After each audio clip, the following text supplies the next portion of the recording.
जय श्रीराम. जय श्रीराम. मी राहुल पिसाळ. मी रोहन पिसाळ. आम्ही बेसिकली नवी मुंबईवरून आलोय. आता आम्ही कैचीधाममध्ये आहे.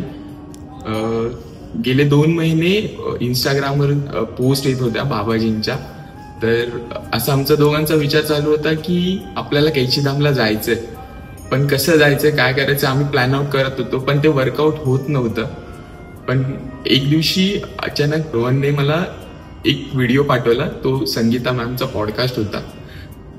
आणि त्यानंतर आम्हाला कळलं की ठाण्यामध्येही बाबाजींचा धाम आहे. तर आम्ही एक सॅटर्डे तिथे व्हिजिट केला, मॅमशी भेटलो आणि तिथे गेल्यावर कळलं की मॅम ही ह्या यात्रा, कैचीधामची यात्रा अरेंज करतात. तिथे गेल्यानंतर मग आम्हाला आमचा मार्ग सापडला कैचीधामला जाण्याचा. तर इकडे येण्यापूर्वी इंस्टावर कंटिन्युअस ज्या रील्स येत होत्या त्यामध्ये असंच होतं की तू तैयारी शुरू कर दे, कैसे आना है वो मैं सब सेट हो जाएगा जो भी.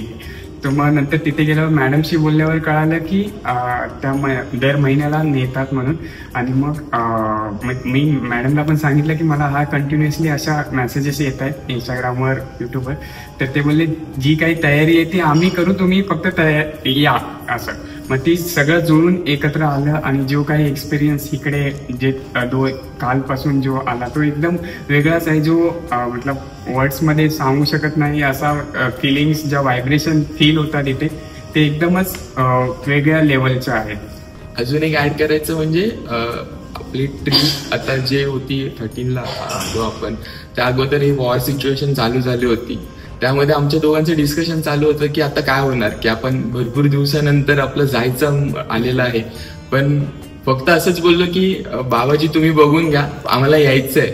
तर त्यानंतर पुढून स्वतःहून फोन आला की आपलं जायचं फिक्स आहे. तर हा एक बेसिकली चमत्कार टाईप म्हणावं लागेल की आम्हाला यायचंय. वॉर सिच्युएशन, वॉर अचानक थांबला गेला आणि आम्ही आज कैचीधाममध्ये आहे. कैचीधामचा एक्सपिरियन्स खूपच डिवाईन आहे. म्हणजे 4 धामची यात्रा केली. भूमियाधार, कैचीधाम, काकडी घाट आणि हनुमानगडी, 4ही ठिकाणी खूप डिवाईन होतं. म्हणजे फर्स्ट टाइम जिथे आपण भूमियाधारला गेलो, तिथे खूप ट्रॅव्हलिंग मधून गेल्यानंतर मी जेव्हा तिथे जाऊन बसलो, सर्व पीस, सर्व म्हणजे एकदम शांत झालं. डोळे बंद केल्यानंतर असं वाटत होतं की कोणतरी आहे आपल्या बाजूने, कोणतरी बोलतंय. आपण एकदम पूर्ण स्ट्रेस निघून गेला, सर्व थकान निघून गेली आणि एकदम पीसफुली तिथे 10-15 मिनिटं बसलो. खरंच खूप छान वाटलं. धामला गेल्यावर पण तिथे युजली आम्ही बघत होतो गर्दी असेल का, दर्शन प्रॉपर होईल का. रील्सवर सारखं चालू होतं एवढी गर्दी आहे. परत मध्ये जे युद्धाची सिच्युएशन झालेली त्यानंतर थोडी गर्दी कमी झाली आणि प्लॅन वर्कआउट झाला. आणि तिथे दर्शन पण एकदम शांतपणे 2दा 3दा 4दा दर्शन घ्यायची संधी मिळाली आणि व्यवस्थित सगळं जुळून आलं. सो शेवटी थँक्यू बोलत संगीता मॅम आणि लावण्याला की एवढं खूप ट्रिप यात्रेचं छान असं आयोजन केलं होतं. सर्वांची काळजी घेतली गेली. प्रत्येक वेळेला विचारलं गेलं की तुम्ही कम्फर्टेबल आहात का, नाश्ता झालाय काय, जेवण झालंय का.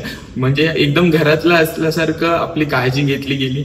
ट्रिप पूर्ण म्हणजे कुठेही असं वाटलं नाही की आपण कोणी लोकांबरोबर बाहेर आलेलो आहे, दुसऱ्या लोकांबरोबर. आपल्याच घरातले सर्व असे वाटत होते की आपण आपल्याच घरातल्यांबरोबर यात्रा करतोय, सर्व ठिकाणी फिरतोय. तर ओव्हरऑल एक्सपिरियन्स खूप खूप छान होता. जय श्रीराम.